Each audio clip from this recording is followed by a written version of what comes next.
सन 1998 की गर्मियों में एक गृह कलीसिया के अगुवे जो 1 करोड़ सदस्यों का प्रतिनिधित्व करते थे, मध्य चीन में एक सम्मेलन के लिए मिले ताकि वे उन मुख्य समस्याओं पर विचार विमर्श कर सकें जिनका सामना वे अपनी अपनी कलीसियाओं में कर रहे थे। उन्होंने अपनी समस्याओं को 3 मुख्य श्रेणियों में बांटा और उनका समाधान करने के लिए रणनीति बनाई। इस सूची में सबसे ऊपर गप्पबाजी की समस्या थी। एक के बाद एक सभी अगुवों ने बताया कि किस प्रकार इस सूक्ष्म पाप के कारण उन्हें उनकी सेवा में समझौता करना पड़ा। हेनान नमक जगह के एक गृह कलीसिया के अगुवे ने यह अनुभव साझा किया जिससे वह निपट रहा था। वह कहता है कि मैं अपने सहकर्मचारियों के लिए बाइबल अध्ययन की अगुवाई करने के लिए एक क्षेत्र में गया। वहां जाकर मुझे पता चला कि जिस घर में हम गोष्ठी कर रहे थे वहां वे लोग मुझे नहीं घुसने देंगे। मैंने बंद दरवाजे से ही पूछा कि क्या समस्या थी, पर उन्होंने मुझे कुछ नहीं बताया। उन्होंने मुझे चले जाने के लिए कहा।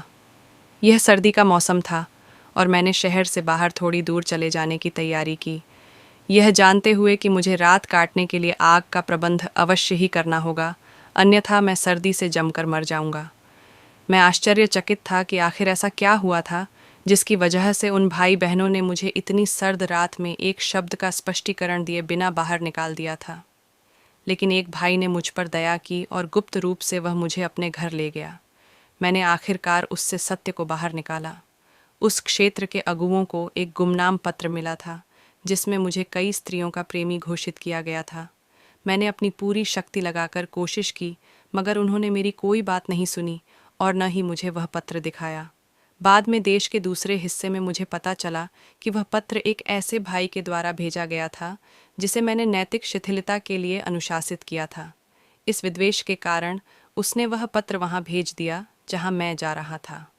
मैं उसके पास गया तो उसने अपनी हरकत पर खेद व्यक्त किया।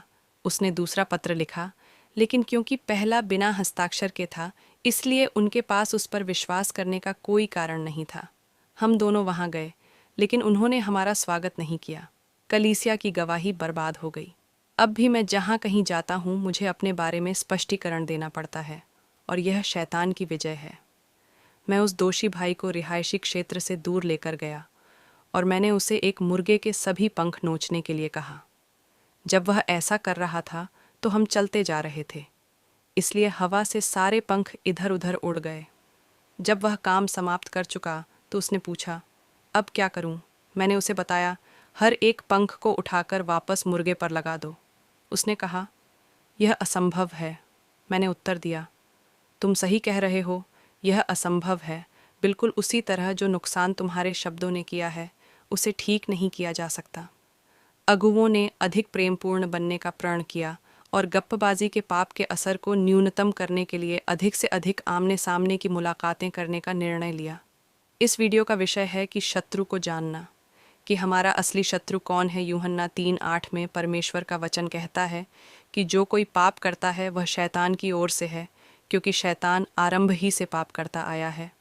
परमेश्वर का पुत्र इसलिए प्रकट हुआ कि शैतान के कामों को नाश करे।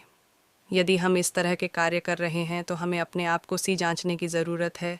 यदि आपको यह वीडियो पसंद आई है तो हमारे चैनल को सब्सक्राइब करें और एक प्यार सा कमेंट करें। धन्यवाद। परमेश्वर आपको आशीष दे।